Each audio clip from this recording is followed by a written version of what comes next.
schedule natin. Kasi para ako hindi natutulog.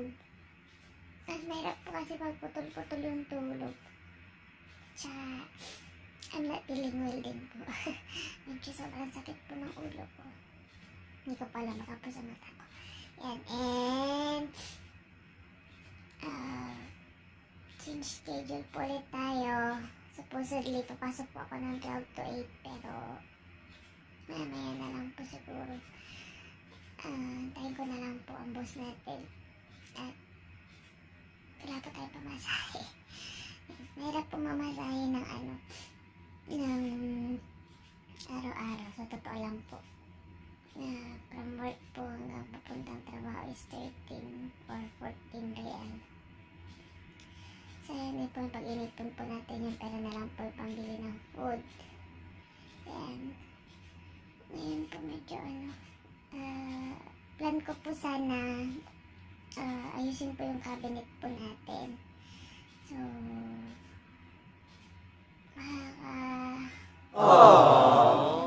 natin mga bukas po.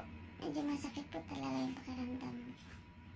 And nawa po lahat po tayo ay safe. Mamaya po ulit.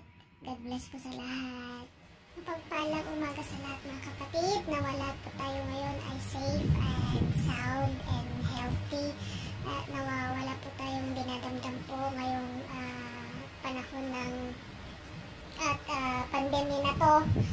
Maliban na lang po dinadamdam po natin mga bulsa. Hindi lang po tayo. Mostly po ngayon. Yan, medyo inaantok po ng mata ng Ate Melay.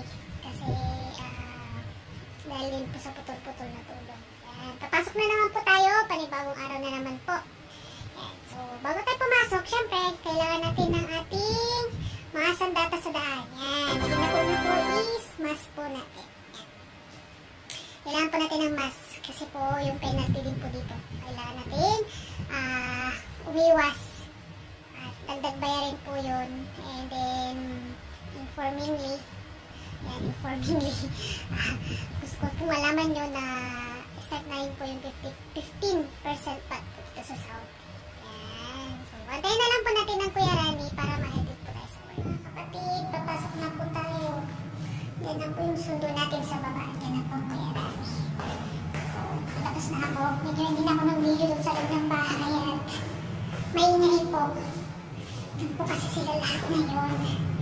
Mamayang gabi po siguro ulit mananahimik. Dami na yan. Tapos, bago bag. Wow! Kabutan po kasi kapag sa isang bag ko. Yan. Yan, mainit. Labas na po tayo sa gate. Medyo mainit po. Yan na po ang Kuya Rani sa daan. Ay, daan sa harap po ng gate po natin.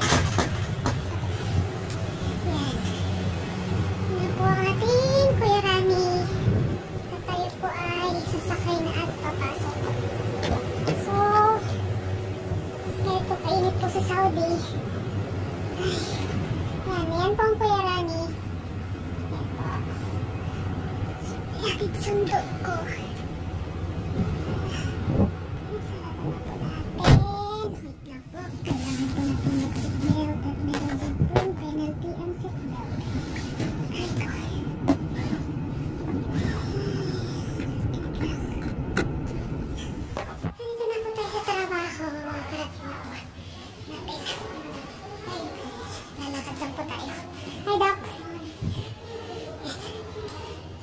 Mas marami ng tao kumpara dati. So, hindi po natin siya palitan. Makakagalitan pa tayo. Yan. Hoy, Ate Scarlett. Yan ang Ate Scarlett ulit natin. Oo. Iwanan na nila ako mamaya. Tututin lang. Oo, tututin ka sa... Oo, asan na ang Jen? Ito na ako. Oo. Ako mag-iiwan dito mamaya. Papakita ko sa inyo kung gano'n siya kalungkot pagdating ng gabi.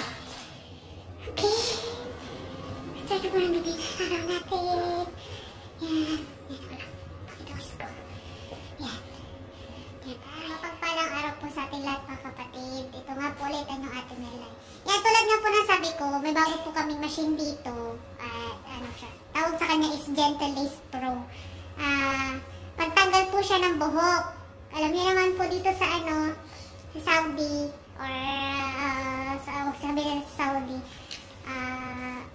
required po sa kanila kasi kailangan talaga magtanggal ng buhok, especially po sa mga babae. Yan.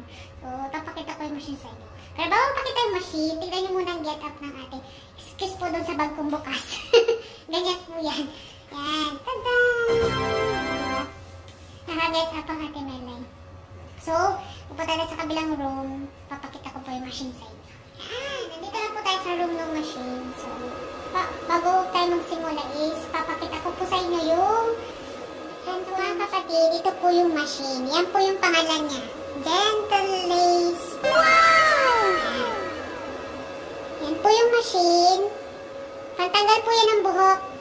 Yan. So, sa machine po natin, meron pong dalawang salamin. Dalawa pong goggles. Yan. Dalawa pong goggles. Isa po sa gagawa. And then, isa po para sa ating magiging pasyente. So, kung makikita nyo sa lab, dyan sa taas, kung ano mga kaikita na nandiyan, mga shaver, mga creams, and then, tag pressor, yan. And then, gauze, and especially gloves po. Yan.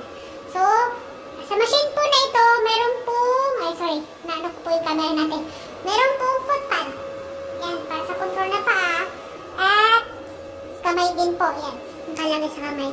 Makakontrol din po natin kung pwede po natin siyang palitan through handpiece or through foot pad. So, ito po yung handpiece. Yan. Yan po yung handpiece po nung machine. Yan din po yung name niya. Yan. Then, ito po yung bed. Yan po natin mostly pinapahiga yung pasyente po natin. Yung bed po. Yan. So, paano ba? Okay, balik po tayo dito sa screen ng machine. So, dito po yung screen ng machine. Kung makikita po natin, marami pong kinds ang Gentle Lace po. May isa po silang machine na Gentle Lace Pro. Pwede po may system po doon na pwede po sa maitim or the same time pwede po sa maputi. So, itong machine na ito na nasa harap po natin is good for lang po siya sa mga mapuputi. Hindi po siya sa mga very dark skin kasi nakakasunog po. So, ito yung, dito sa taas, yan po yung energy. Yan po yung energy ng machine. Yan ba, kumbaga yung init po na nararamdaman ng pasyente na tinitira natin. Ito naman po yung lalim. Yan. Ganyan na yan, constant na po yan. And then, ito pong isa is, kung gaano po siya kabilis. Nasa 2 po siya. Pwede po siya sa 1.5, pwede din po sa 1, kung saan po kayo pong komportable. Yan po, 2 is yung pinakamabilis yan. Ito naman po yung labas ng gas. Kasi every time po na nag-shoot tayo ng machine, ay nag-shoot po tayo ng laser sa katawan ng pasyente, may kasama pong gas para po to avoid po yung burns or anything po na yung parang palalamagin po niya yung skin bago po niya tirahin. Yan. So, kaya po yung feature ng ating Gentle Lace Pro. So, ngayon, kukuha tayo na, papakita ko sa inyo yung sample. Okay? Sample tayo, kukuha tayo ng isang patient po natin. Yan. Tulad nga po ng sabi natin, kukuha po tayo ng pasyente po natin. As usual po, ang ating Ate Jen, ang ating nahila sa labas. Yan. Papakita ko po sa inyo kung paano po siya mag-work, yung machine po natin. So, kay Ate Jen kasi takot sa pain. Tingnan niyo po yung skin niya. Yan. Actually, kung ganyan po kaputi yung skin, pwede po siya mas mataas kahit 10 or 12 kakayanin. The problem is ayaw po ng Ate Jen po na masaktan. So, papakita ko lang sa inyo kung paano po mag-work yung ating laser. So, ito po siya. Pinili ko kay Ate Jen is 7 lang po. Yan, 7 lang po yung energy niya. And then, ngayon ito po yung calibration. Yan, calibrate po natin yung machine. Yan, dire-diretso lang, check lang yan. Yan po siya.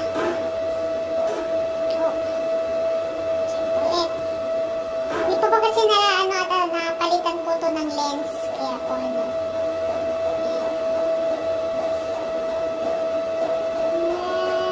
So, antayin po natin siya matapos. Tadan! Yan, okay na siya. Ngayon, okay na siya. Kailangan natin ng yung handpiece po natin. Kung makikita nyo sa handpiece, hindi ko alam kung makikita nyo po kasi yung number dyan. Yan po sa gilid. Medyo malabo po. Number po niya yan is 20 po. Yan. Saan ba natin makikita yung 20? Ito po, si 20. Yan po yung laki po ng ating handpiece, 20 po. Yan. So, try na po natin ipasok. Ngayon, nakagaggles na kami ng Ate Jen. Nakasalamin po ako. At the same time, nakasalamin po ang ating pochete sa Ate Jen. So, ito po yung handpiece na pinakita ko po kanina. And then, ito yung handpiece na isa. So, papasok po natin siya. Ganyan. Pasok na po siya. Then, habang pinasok po natin, mag-i-start po tayo ng, ito po. Pag ni-start po natin yan, mag-iiba po yung tunog ng machine po natin. Then, may tunog kayo narinig, yun po yung tunog. Ibig sabihin, ready na po siya. So, ganito po siya. Wait lang po. Yan. Ito po yung, kung makikita niyo po yung balat ng Ate Jen, may mga buhok pa. Pero actually, sa pasyente po yan, sinishade po natin bago tirahin. Eh, hindi naman po natin titirahin yung mga ano ni Ate Jen, yung ilang area lang po. So, ganyan po siya.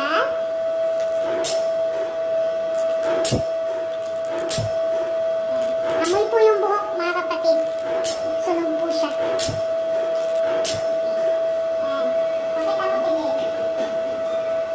Yan po siya. Kung makikita niyo po yung area po na napila po natin ng laser, is meron po siyang redness po. Yan. Meron po siyang redness.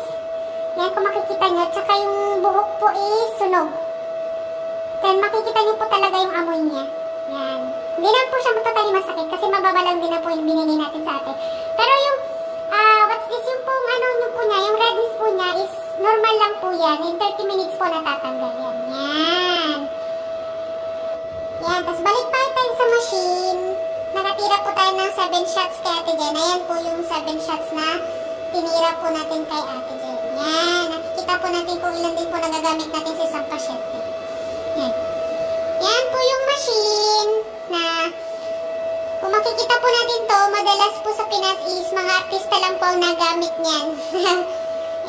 Mga kasi mahal po talaga. Hindi po katulad dito po sa Saudi. Cheap, kumbaga. Especially, ngayon kasi ang dami na pong clinic dito. Tsaka kailangan po kasi nila itong mga to eh. Ganun po yung machine po na bago na nakita po natin. Hair removal po siya. Hair removal po siya. Then, kung makikita po natin is okay. Talaga po yung yung dyan. Kailangan po talaga yan dito. Mostly, lalo na ngayon, pag may pinaghahandaan sila, like Eid, or Ramadan, kung or Hajj, tawag po nila is, pinaghahandaan po talaga nila. Yan. Diba, yan po ang ating Ate Melay. Maraming salamat po ulit sa pagsama sa akin.